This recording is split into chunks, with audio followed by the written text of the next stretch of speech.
Olá, eu sou Letícia Leite. E eu sou Christian Ariu, e você ouve a partir de agora o Copiou Parente, o primeiro podcast feito para povos indígenas e povos da floresta no Brasil. Hoje é sexta-feira, 5 de março. Nessa semana atingimos o maior número de mortos em um dia desde o início da pandemia.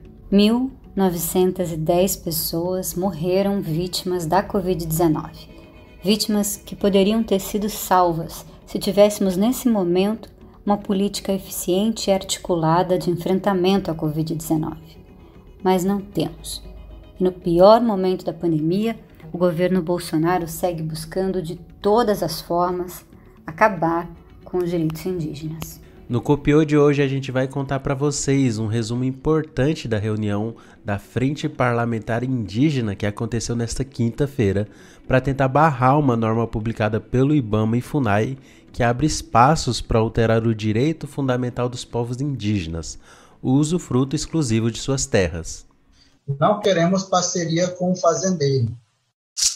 Nesse contexto, será que os laranjas não são os índios? E nosso desejo é que a FUNAI revogue essa instrução. Mas eu, como não sou subordinado ao presidente da FUNAI, digo a vocês, organização indígena de composição mista significa que não índios vão participar das decisões dos rumos daquela comunidade.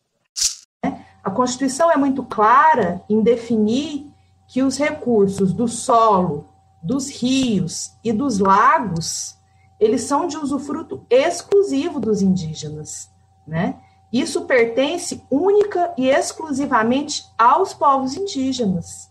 E esses recursos não podem ter a coparticipação de pessoas não indígenas. Copiou, parente? Bom, essa reunião aconteceu pela internet e foi convocada pela deputada Joênia Wapichana. Nós convidamos para essa reunião organizações indígenas, especialistas, o Ministério Público Federal, a FUNAI, para tratarmos dessa normativa. Antes de começar a falar sobre essa norma da FUNAI, a deputada Joênia Wapichana pediu que a doutora Ana Lúcia Pontes, do Observatório da Covid-19, da Fiocruz, atualizasse a todos sobre os dados da Covid-19 no país.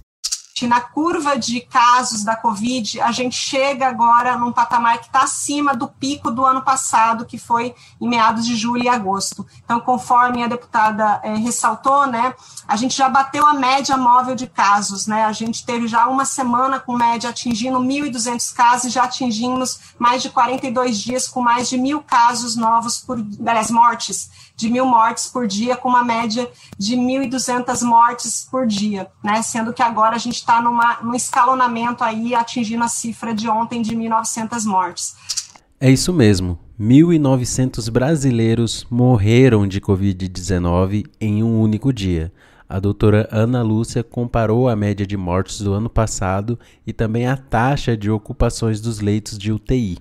Que no período do pico do ano passado, né, a gente não tinha taxas de ocupação tão críticas quanto a gente encontra agora, que é esse último gráfico aqui embaixo de 1º de março, em que a gente vê que a gente tem 18 estados da federação, mais o Distrito Federal, com taxas de ocupação acima de 80%. Se você olhar as capitais, das 27 capitais no Brasil, 20 capitais estão com mais de 80% de ocupação, e no pico do ano passado, aqui em julho, a gente não tinha esse cenário nacional de colapso potencial do sistema. Então, essa é a gravidade também da situação atual. O aumento de morte, o aumento de novos números de casos, numa conjuntura em que os sistemas de saúde estão sobrecarregados, principalmente para atender as pessoas com casos graves. Então, portanto... E a previsão para os próximos dias é que a situação se agrave ainda mais. Porque o que aconteceu em 14 de janeiro em Manaus, e é outra data que a gente não deve esquecer, né?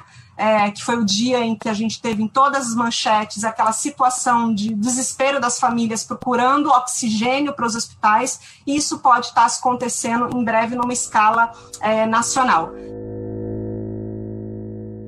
Passado o recado grave do avanço da pandemia, vamos ao assunto da Instrução Normativa 01/2021. A FUNAI compareceu na reunião. O servidor Juan Felipe Negrete, coordenador geral de promoção ao etnodesenvolvimento, tentou explicar por que a FUNAI publicou essa norma. Essa nova regra altera os procedimentos no licenciamento ambiental para empreendimentos dentro de terras indígenas. Ele trouxe 3 exemplos de comunidades que se beneficiaram com a nova regra. O primeiro é a regularização ambiental da pousada dos índios Caiabi, né? No caso, houve o plano de licitação já aprovado, conforme a instrução normativa número 3 de 2015 da FUNAI, e esse plano de licitação envolve pesca esportiva, e do processo de demarcação, uma das pousadas que ficou dentro da terra indígena, os índios gostariam de reabilitar, né? Ela já passa a posse dos índios com a portaria declaratória.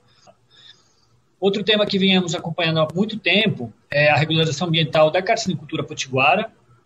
E o último caso, que eu acho que é bastante conhecido, ao mesmo tempo bastante difamado, assim, né? Tem muita informação desencontrada sobre a lavoura dos Parecidos. Pois é, mas com essa desculpa de resolver entraves que comunidades enfrentam em atividades de geração de renda, a FUNAI editou uma norma que, em seu primeiro artigo, afirma que as organizações que vão gerir esse empreendimento poderão ter composições mistas de indígenas e não indígenas, além de cooperativas. O servidor da FUNAI tentou explicar. Acho que é um tema que ficou bastante controverso, eu queria já levantar ele, mas eu vou aqui, óbvio, para dúvidas, que é a questão da composição mista de organizações indígenas e não indígenas, né? Eu aqui não coloquei o parágrafo único, mas o parágrafo único ele reforça, né, o dispositivo constitucional de que as terras indígenas são inalienáveis e indisponíveis, né? Então, a normativa, ela inclusive prevê que a FUNAI vai fazer uma análise de legitimidade do empreendimento, e se algum servidor da FUNAI vier a legitimar um arrendamento de laranjas, por exemplo, ele poderá perder o cargo público, né? Ele também estará sujeito a sanções. O procurador do MPF, Ricardo Pael, participou da reunião. Na semana passada, a gente contou no Copiô que o MPF havia pedido explicações ao IBAMA e FUNAI sobre essa norma.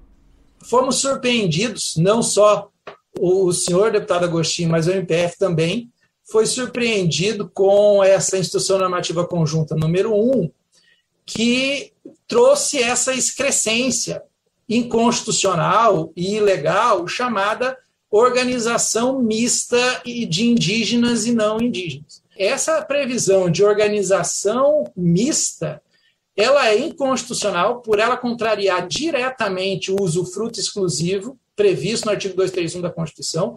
Dizer que a organização mista é majoritariamente indígena não resolve o problema, porque o usufruto é exclusivo. Abre, na verdade, um caminho para a exploração, parceria e arrendamentos simulados no futuro. Então, é uma válvula muito, muito perigosa. E, além de ser inconstitucional, ela viola, o Juan vai me perdoar, mas eu discordo do que ele falou, ela viola o Estatuto do Índio, que veda expressamente o arrendamento e a parceria em terras indígenas, e essa organização mista é parceria, e ela viola o Estatuto da Terra, que proíbe qualquer tipo de negócio jurídico sobre imóvel público federal, e a terra indígena é um imóvel da União.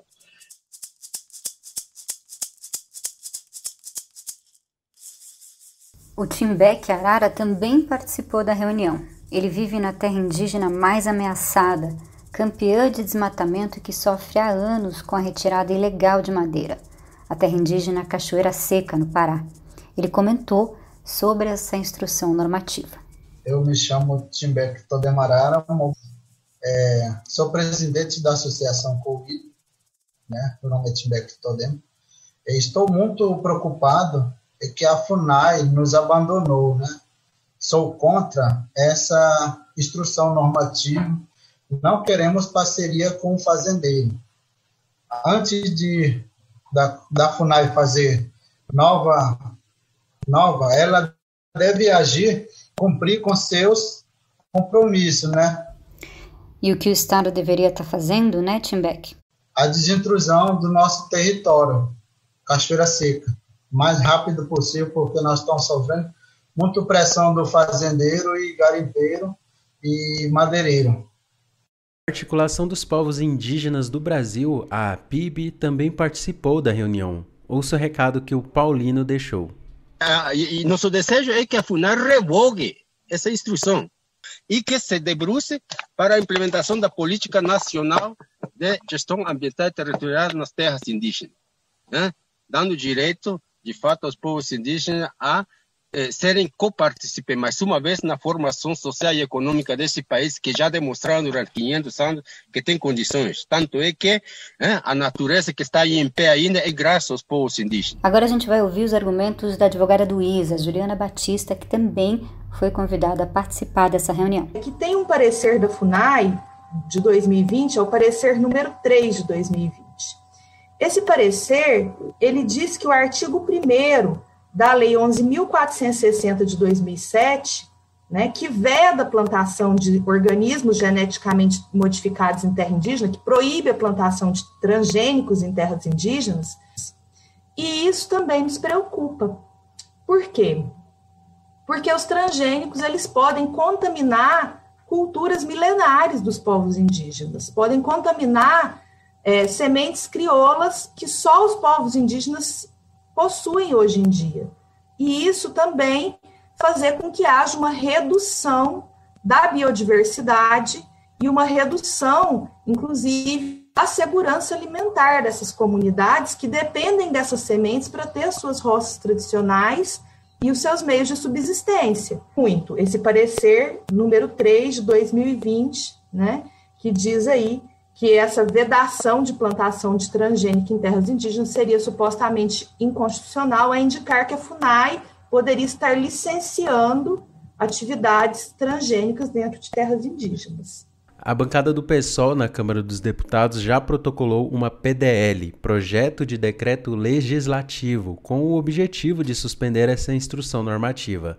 A Rede Sustentabilidade, partido da deputada Joênia Wapichana, também protocolou uma PDL com o mesmo pedido. Os povos indígenas e suas organizações já se posicionaram e essa reunião foi mais uma articulação para derrubar essa medida do governo Bolsonaro. O Copiô vai continuar acompanhando essa história. E agora a gente vai ouvir o Giro de Notícias com a Esther César.